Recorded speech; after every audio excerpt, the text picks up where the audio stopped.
It's been nearly 6 years since the death of George Floyd, and our colleagues have written about how people in Minneapolis are feeling re traumatized by this incident.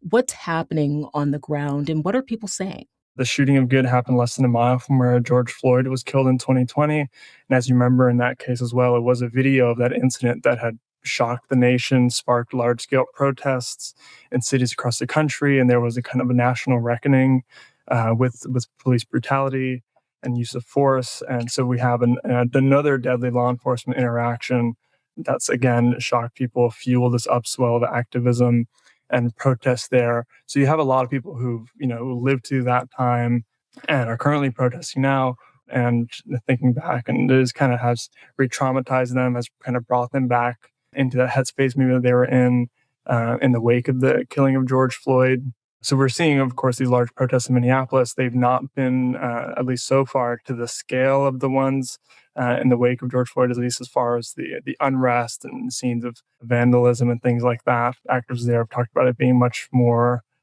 controlled.